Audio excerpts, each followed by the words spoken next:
आज राष्ट्र की महिलाओं को कांग्रेस पार्टी की एक प्रेस वार्ता में 98 साल का एक एहसान जताया गया। देश की महिलाओं को यह कहा गया कि कांग्रेस पार्टी ने सृजित किया एक ऐसा सपना जो महिलाओं को राजनीतिक अधिकार दिलाने की मंशा रखता है।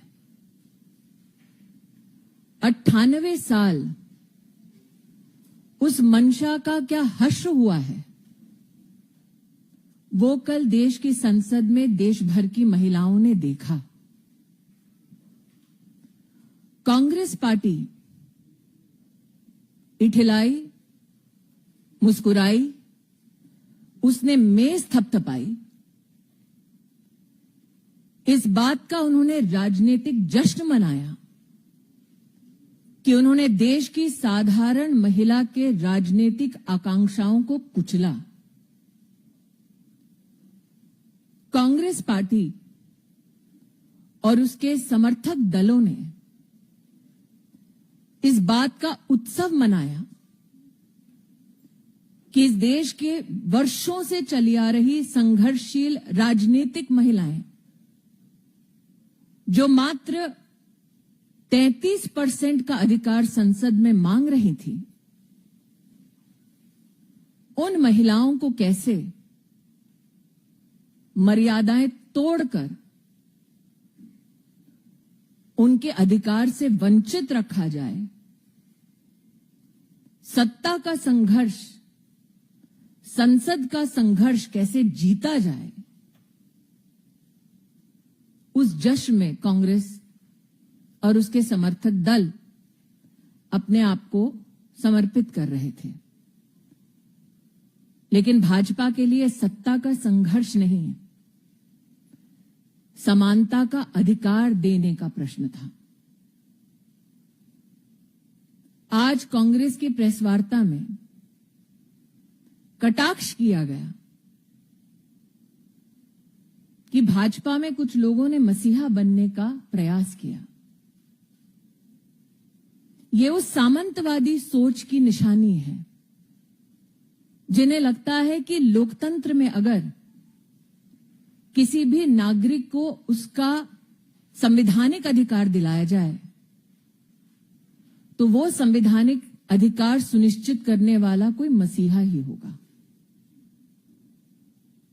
कांग्रेस पार्टी के प्रेस वार्ता में इस बात का उल्लेख हुआ कि महिलाएं याद रखेंगी।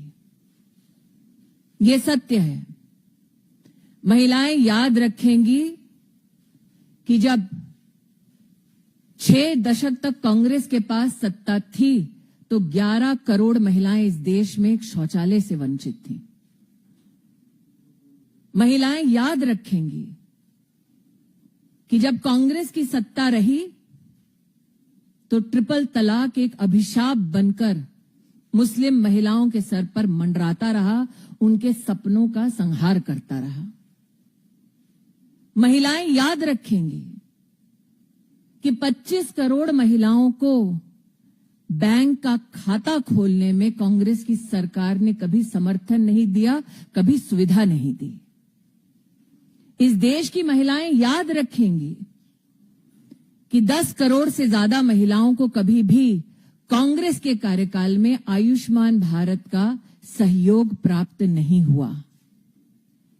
इस देश की महिलाएं याद रखेंगी कि भाजपा ने एनडीए की सरकार में पहली बार जेंडर बजट की व्यवस्था हुई, कांग्रेस के कार्यकाल में नहीं। और देश की महिलाएं ये भी याद रखेंगी कि 33% आरक्षण का बिल भाजपा ने एनडीए की सरकार ने दोनों सदनों में पास किया और कांग्रेस की मंशा 98 साल सपना दिखाना, जब सत्ता होना तब उस सत्ता का सदुपयोग करके महिलाओं को आरक्षण ना दिलवाना, बल्कि लोकसभा में यूपीए के कार्यकाल में उस बिल को लैप्स कराना। मैं स्तब्ध हूं कि कांग्रेस की प्रेस वार्ता में ये कहा गया कि वो 2023 के पारित बिल का समर्थन करते हैं जिसमें डिलिमिटेशन का उल्लेख है, लेकिन दोगलापन कांग्रेस का इतना कि साथ में ये भी कहते हैं कि उन्हें परिसीमन की समिति और व्यवस्था में विश्वास नहीं। कांग्रेस को देश की संवैधानिक व्यवस्थाओं में विश्वास नहीं, देश की संसद में विश्वास नहीं और देश की महिला पर भी विश्वास नहीं। ये कांग्रेस ने अपना क्रूर चेहरा देश की जनता के सामने उजागर किया है। आज हम सबके सम्मुख आदरणीय रविशंकर प्रसाद जी उपस्थित हैं। मैं उनसे आग्रह करती हूं कि संवैधानिक ढांचे के बारे में अपनी प्रतिक्रिया आप सबके सम्मुख प्रस्तुत करें।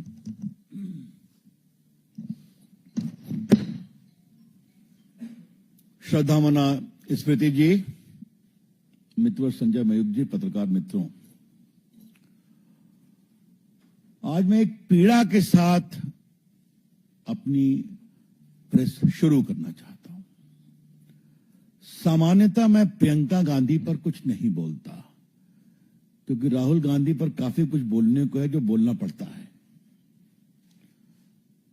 आज शायद पहली बार उन पर मैं टिप्पणी कर रहा हूं। क्या कहा उन्होंने अपनी प्रेस में कि महिला का इस्तेमाल करना चाहते हैं? क्या देश की नारी इस्तेमाल का विषय? और ये कांग्रेस पार्टी की एक वुमन एमपी जो उस प्रीमियर परिवार से आती है वो बोल रही है। ये कौन सी भाषा है? The woman of India is a commodity जिसका इस्तेमाल हो सकता है। जिस देश की नारी दुर्गा है, काली है, सरस्वती है, लक्ष्मी है, भारत की पूरी आध्यात्मिक विरासत का प्रतीक मां है, उसको आज इस्तेमाल की वस्तु बताया जा रहा है। हम बीजेपी के राष्ट्रीय मंच से इस सोच की भर्त्सना करते हैं और इसी सोच का कारण था कि पहले सारे रिजर्वेशन के बिल को फाड़ा गया। याद होगा आपको, यूपीए के समय में कोई कार्रवाई नहीं हुई। मित्रों, मैं ये तो नहीं कह सकता कि कांग्रेस पार्टी संविधान नहीं समझती है, लेकिन जानबूझकर नहीं समझने का नाटक भी करती है। थोड़ा आज कांग्रेस के लोगों को, विपक्ष के लोगों को संविधान बताना जरूरी है और देश को भी बताना जरूरी है। पहली बात, और ये आज से नहीं, जब से संविधान है तब से, कोई भी लोकसभा या विधानसभा की सीटों का पुनर्गठन बिना परिसीमन के नहीं हो सकता। No revision of seats in the Lok Sabha और the Vidhan Sabha is possible without delimitation. क्या है कारण? मैं प्रावधान बताऊंगा। क्योंकि डिलिमिटेशन होता है पॉपुलेशन के बिना पर।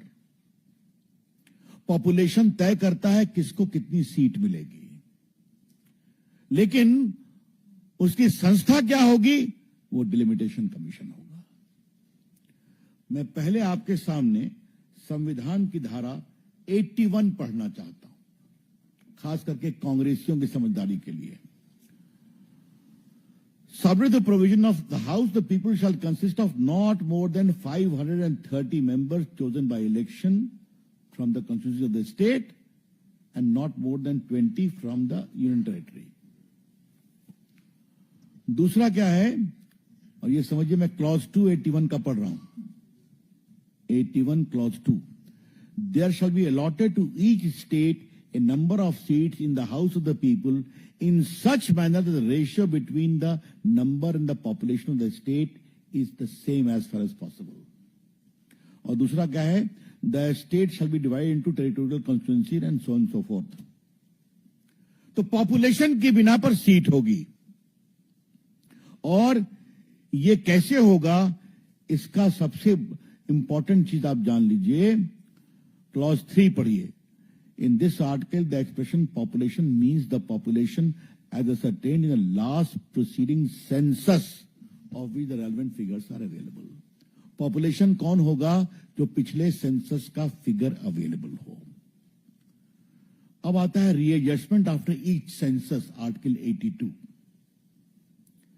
Upon the completion of each census, the allocation of seat in the House of the People and the state into territory shall be readjusted by such authority and in such manner as the Parliament may by determine. ये authority है delimitation commission जो adjust करती है.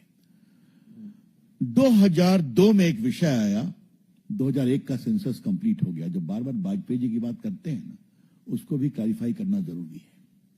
उस समय एक बहुत आशंका प्रकट की गई कि पॉपुलेशन पर करेंगे 2001 में तो दक्षिण भारत के तो स्टेट्स का पॉपुलेशन कम हो गया है, क्योंकि वहां परिवार नियोजन काफी हुआ है, तो हम तो सफर कर जाएंगे.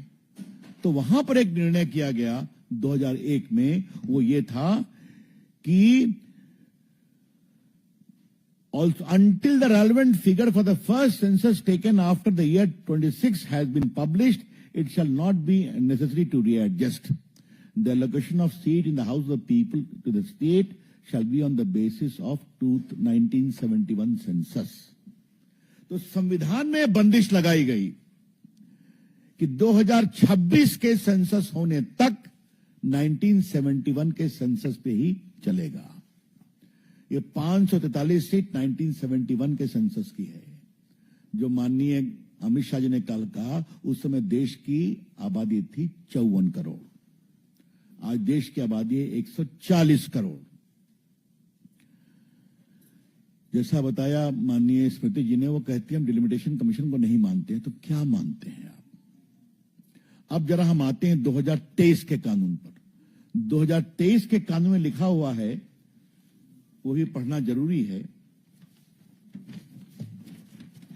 Article 334, notwithstanding anything in the foregoing provision so and so, the provision of the Constitution relating to reservation of seats for women in the House of the People and of the Assembly shall be come into effect after an exercise of delimitation is undertaken for the purpose of after relevant figure for the first time is taken after the commencement of the Constitution amendment.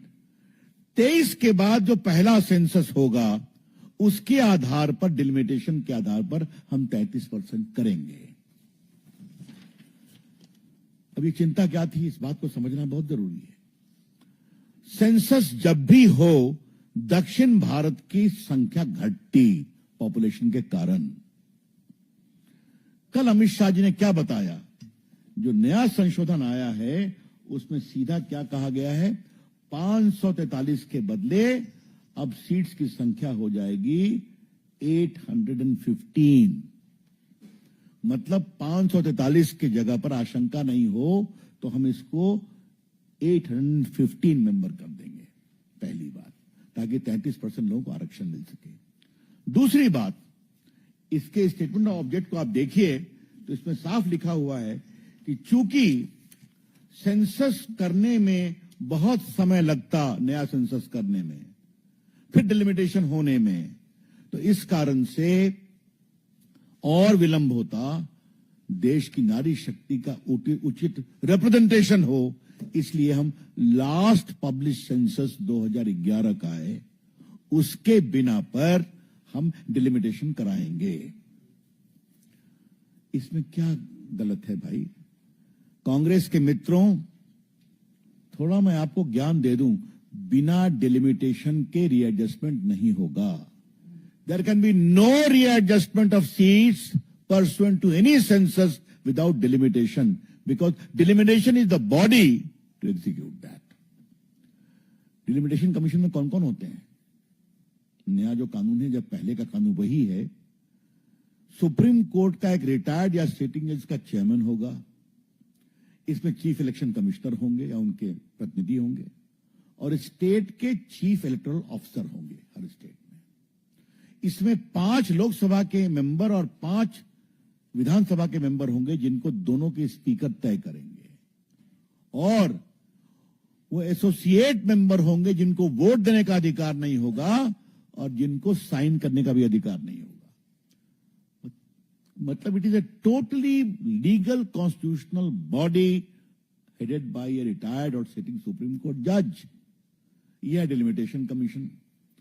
Priyanka ji, Rahul ji से सवाल पूछना उचित है, समझदारी उन पर क्या है मुझे पता नहीं है, लेकिन मुझे यह बताइए आप कि आज तक कोई भी सेंसस का रीएडजस्टमेंट बिना डिलिमिटेशन कमीशन का हुआ है क्या? तो ये कौन सा तर्क दे रहे हैं आप कि हम डिलिमिटेशन के बिना करना चाहते हैं? अनकॉन्स्टिट्यूशनल, शेमफुल, कॉन्स्टिट्यूशनली इलिटरेट, या फिर जानबूझकर विरोध करने के लिए विरोध। एक और बात जाननी बहुत जरूरी है, और यह मैं दक्षिण भारत के लोगों को सावधान करना चाहता हूं। कांग्रेस पार्टी का यह तर्क जो है कि 543 में ही 33% कर दीजिए, तो पॉपुलेशन तो उनकी कम है उत्तर भारत की तुलना में। तो 543 में अगर पॉपुलेशन के बिना पर रीएडजस्टमेंट होगा तो उनकी सीटें कम हो जाएंगी। क्या तमिलनाडु की सीटें, क्या कर्नाटका की सीटें, क्या केरला की सीटें, क्या आंध्रा की सीटें, क्या तेलंगाना की सीटें? ये तो बहुत बेसिक समझदारी है। माननीय अमित शाह जी ने क्या कहा? सबको इतनी इतनी सीटें मिलेंगी, जिसको आप जानते हैं, मुझे दोबारा बताने की जरूरत नहीं है। तो जो पूरा सेंसस का एक्सरसाइज इक्विटेबल है, समरूप है, समावेशी है, उस पर इन लोगों ने बात की है। और बहुत पीड़ा की बात है कि दक्षिण भारत के लोग भी इस झांसे में आए हैं या सच्चाई समझना नहीं चाहते। जैसा बताया गया स्मृति जी के द्वारा, we are committed to women empowerment, और ये हमने सिर्फ कहा नहीं है, करके दिखाया है, जो गवर्नेंस के मॉडल को बताया। आज हमारी बेटियां राफेल की भी पायलट हैं। आज हमारी बेटियां, जो पूरा मंगलयान गया था, उसमें majority of the scientist were women. आज हमारे सेना में कमांड करने का अधिकार मोदी जी की सरकार ने महिलाओं को दिया है, और बाकी तो आपने देखा ही है। ये ड्रोन दीदी, और मेरे बिहार में तो हमारी आजीविका दीदी ने कमाल कर दिया है। ये जमीन पर बदलाव हुआ है, ये आपसे हम कहना चाहते हैं। और दक्षिण भारत में जो डीएमके पार्टी और उनके नेता जो इसकी प्रति जला रहे हैं, उनको मैं कहना चाहूंगा, the leaders of DMK are deliberately unconsciously robbing the women of Tamil Nadu of their constitutional right to be a part of a total process as an MP और MLA।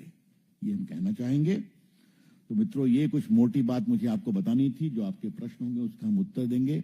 कल विस्तार से माननीय गृह मंत्री जी ने इसको समझाया है, माननीय प्रधानमंत्री ने कहा है, संविधान स्पष्ट है, मंशा स्पष्ट है। ये सीधा क्रेडिट लेने की बात करते हैं, लेकिन उनका एक अहंकार है, मोदी जी का कोई भी अच्छा काम नहीं होने देंगे, और उसमें अगर महिलाओं के अधिकार भी होंगे उसका भी विरोध करेंगे। 3 तलाक का तो बिल मुझे ही मूव करने का सौभाग्य मिला पूर्व कानून मंत्री के रूप में। इन्हें हाउस में खुला विरोध किया। बाकी शाहबानों का केस तो आप जानते ही हैं। जो महिलाएं कश्मीर की थी, उनके साथ अत्याचार हुआ, आर्टिकल 370 का विरोध किया। तो हर बार महिला के हित के हर निर्णय का विरोध करना है, और ये तो उसका हाइट हो गया कि इतने ऐतिहासिक संवैधानिक पहल थी, उसको फ्रस्ट्रेट किया। लेकिन देश की जनता उनको क्षमा नहीं करेगी। जमीन पर इसका जबरदस्त असर होगा, और हम इसको गांव-गांव तक बताएंगे किस प्रकार से इन्होंने जानबूझकर योजनाबद्ध तरीके से महिलाओं के अधिकारों का हनन किया। Thank you. Neeraj Pandey, Zee news.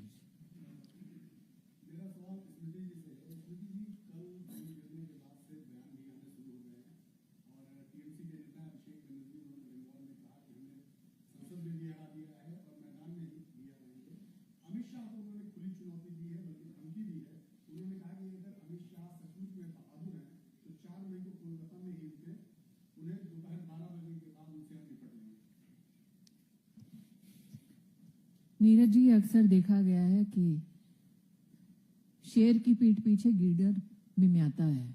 ये शेर पर निर्भर करता है वो कब पलटकर जवाब दे। लेकिन इस प्रकार का बयान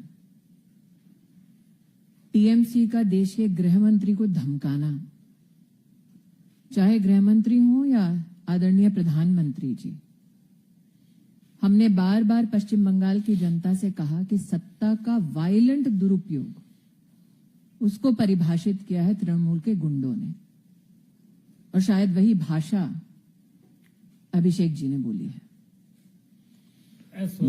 मैं इसको खाली एक सप्लीमेंट कर दूं, और वो जुडिशरी को भी स्पेयर कर रहे हैं क्या? तो जजेस पर भी हमला करते हैं, तो ये उनका सही चेहरा है। Aishwarya Paliwal India today.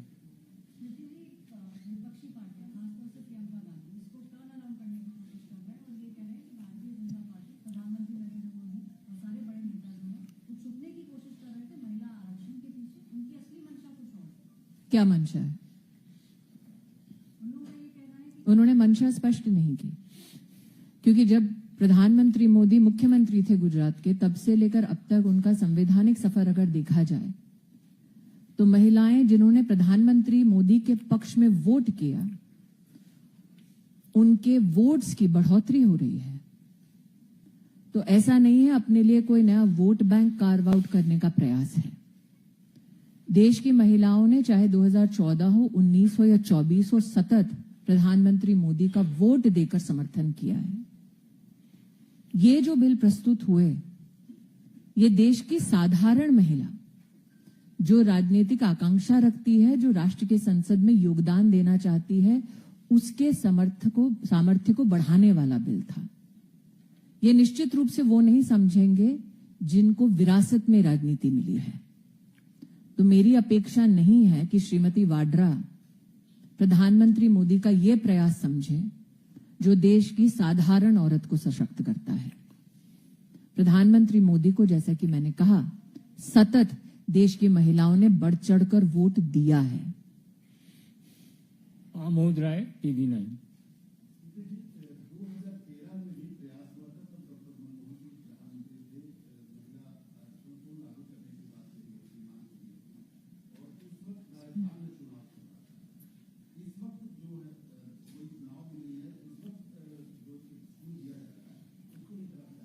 देखिए आमोद जी, ये सत्य है कि कांग्रेस पार्टी को अपना कार्यकाल बड़े कन्वीनियंटली याद रहता है।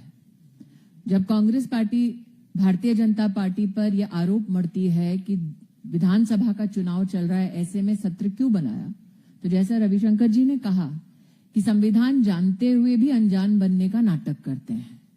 संविधान में कहीं भी एक कंपल्शन नहीं है कि पार्लियामेंट का सेशन तभी बुलाया जाए जब देश में कहीं कोई चुनाव ना हो। साथ ही 2013 में आपने सत्य कहा, विंटर सेशन बुलाया गया था जब राजस्थान का प्रदेश का चुनाव चल रहा था। आपका ध्यान इस बात की ओर भी आकृष्ट करती हूं, 2022 में भी हिमाचल प्रदेश में चुनाव चल रहा था जब देश की संसद में सत्र चल रहा था। जो चुनाव कौन जीता वो बताने की मुझे जरूरत नहीं है। तो जैसे कि रविशंकर जी ने अपने उद्बोधन में कहा, कांग्रेस बस बहाना तलाश रही है महिलाओं को अपने अधिकारों से वंचित रखने का। उनको कोई ठोस बहाना मिल नहीं रहा। कभी बहाना परिसीमन का लेते हैं, कभी बहाना स्पेशल सेशन का लेते हैं, कभी बहाना प्रधानमंत्री का लेते हैं, और आज तो इंटरनेशनल प्रेशर की बात कर दी। कौन सा इंटरनेशनल प्रेशर है जो चाहता है कि देश की महिलाओं को आरक्षण मिले?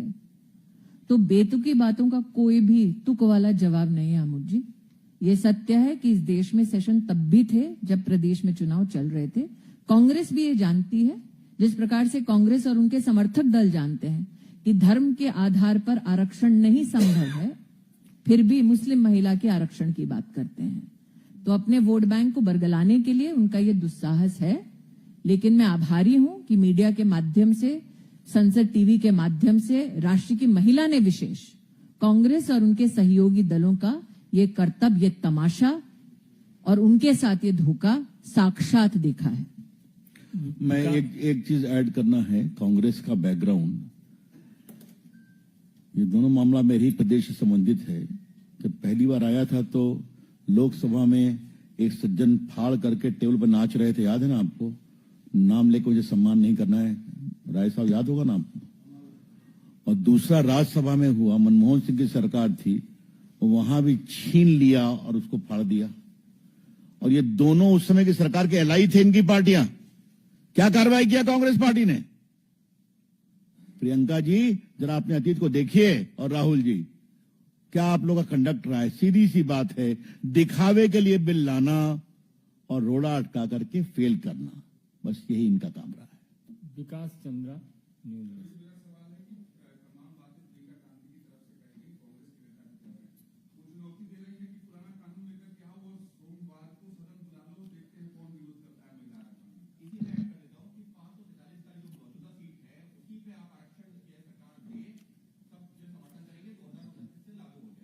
इसका उत्तर आप मुझसे मत पूछिए, इसका उत्तर पूछिए डीएमके से, केरल से, उनकी सरकार के कर्नाटका से, आंध्र प्रदेश और तेलंगाना में उनकी सरकार है। अगर अभी के 543 के आधार पर यह पूरा रीएडजस्टमेंट किया गया 33%, तो पॉपुलेशन की बेसिस पर होगा। वो पॉपुलेशन की बेसिस पर होगा तो दक्षिण भारत की सीटें कम हो जाएंगी। बहुत सिंपल सी बात है, वो हम नहीं चाहते हैं। कल माननीय गृह मंत्री जी ने विश्व साफ साफ कहा है, इसलिए वो नहीं हो, सीट बढ़ा रहे हैं। वैसे भी भारत का पॉपुलेशन 140 करोड़ हो गया है, तो 54 करोड़ के पॉपुलेशन पर आज कोई संख्या रखी जाए, इसका कोई तर्क नहीं है। ये इसका जवाब है। यतीन्द्र शर्मा टीवी 18।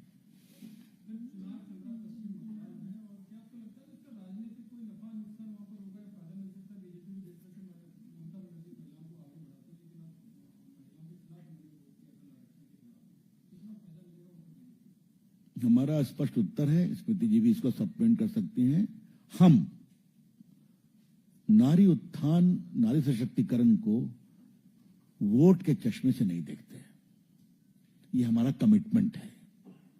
और जो बातें उन्होंने पूरी विस्तार से बताई, गवर्नेंस में कैसे हमने काम करके दिखाया है, महिलाओं का एम्पावरमेंट हुआ है, ये हमने करके दिखाया है। एक अपने आदिवासी समाज की नेत्री को राष्ट्रपति बनाया है, ये हमने करके दिखाया है।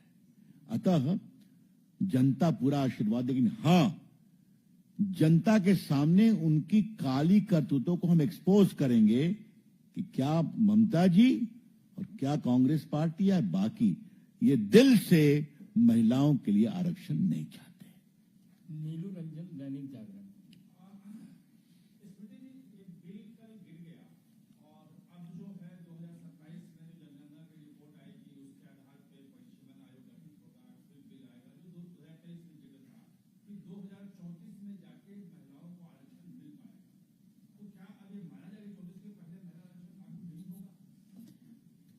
भारत सरकार ने जब 2023 में यह प्रस्तावना देश की संसद में रखी, तब विपक्ष का ये रुख था कि इसको त्वरित रूप से इंप्लीमेंट किया जाए। वही भारत सरकार जब त्वरित रूप से इसे इंप्लीमेंट करने का प्रस्ताव देश की संसद में लाती है, तो विपक्ष फिर अपना स्टैंड बदल लेता है। भारत सरकार की मंशा, प्रधानमंत्री मोदी की मंशा स्पष्ट है। 23 में भी स्पष्ट थी, कल भी स्पष्ट रही। ये विपक्ष है जो गोल पोस्ट हर दिन बदलता है और 98 साल का एक सोच का एहसान जताता है।